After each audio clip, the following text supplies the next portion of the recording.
soit qu'il est honneur, utiliser, il est un plaisir pour moi, car il y a d'autres personnes qui sont mises à même de faire ce travail.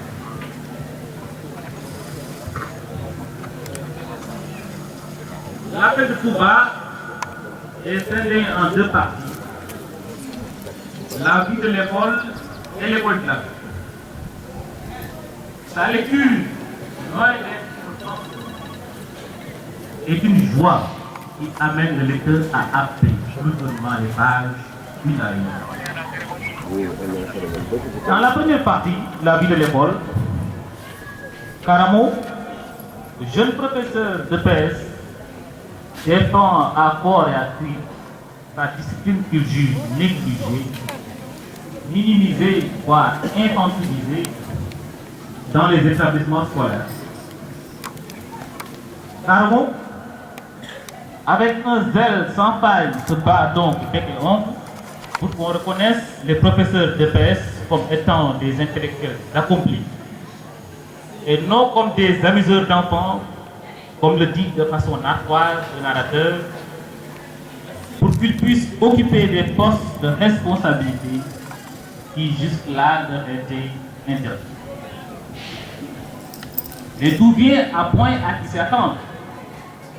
Voilà que par une aubaine, mais aussi par abnégation, Karamo vient d'être commis principal au sein de Nyamakunda par l'entremise de Gonda, son ami et inspecteur académique. C'est fier comme Artapa que Karamo endosse ce nouvel habit de principal, heureux d'être pionnier dans sa discipline, espérant ses collègues dans ce ciel. Et c'est aussi avec une certaine appréhension qu'il accueille cette bonne nouvelle.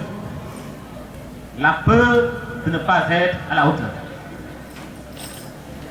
Karamo va être confronté à deux difficultés une fois à Nyamakunda. La barrière de la langue de la vente et le fait que les Djamakundois demeurent un peuple fermé aussi. Dans cette première partie, le narrateur fait preuve de beaucoup d'humour, avec des galéjades irrésistibles, mais aussi d'un réalisme scientifique, avec des précisions dans la description du paysage. Le narrateur porte un regard critique sur le problème de l'éducation, les grèves des professeurs, la rétention des notes, le renvoi anarchique et délibéré des élèves par certains professeurs au mépris des textes. Karamo va lutter désespérément contre ce système. Les débuts de Karamo furent reluisants. Tout bouge avec lui dans son nouvel établissement, mais sa rectitude va le faire dans la gueule féroce de l'APE et de ses adjoints qui finiront par le lâcher en l'esselant. Ainsi, ses efforts et ses premiers succès, malgré ses efforts et ses premiers succès, Karamo finira par faire chou blanc à Djamakunda. La deuxième partie, c'est le déclic, l'école de la paix du Touba. C'est la spiritualité qui va émonder chez Karamo les détails futurs de la vie mondaine. Lui qui se complaisait dans le surnom de prince que ses amis lui avaient gracieusement et malicieusement donné, et qui pensait que pour incarner ce personnage, il fallait tenir la drage haute à ses subalternes.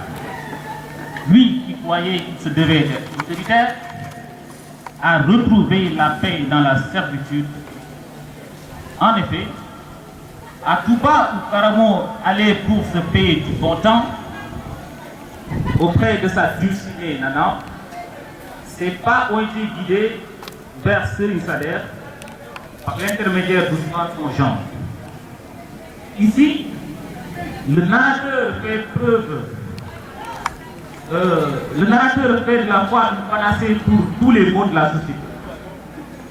En la jeunesse de Touba, Karamo a retrouvé le modèle du bon citoyen basé sur le respect de l'autre et l'amour de son prochain.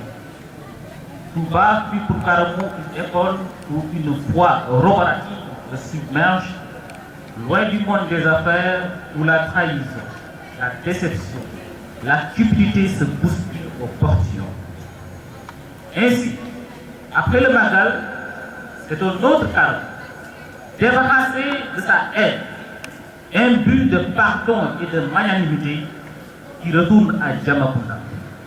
Aidé par sa foi toute neuve, il est prêt à émousser les aspérités des relations tendues, prêt à pardonner. Donc prêt à pardonner. À l'issue de ma lecture, ça me le demandait à l'auteur, je suis convaincu que ce roman est hautement autobiographique, avec bien sûr un soupçon de fiction, il me semble. Un soupçon de fiction parce qu'en fait, il s'agit d'une fiction. Donc, c'est ça qu'on a préparé pour aujourd'hui. Mais j'ai été agréablement surpris par le livre. Hein. Voilà, c'est donc ce qu'on a pu préparer. Je vous remercie. Merci, M. Ndiaye. C'est un résumé fidèle et très bien fait du livre. Mais j'ai oublié de parler de parce que je disais que c'est un roman hautement biographique. Mais bien sûr, Camille a dit qu'il se peut que l'auteur ne soit aucun de ses personnages. Mais il y a de fortes chances qu'il soit tous ces personnages à la fois.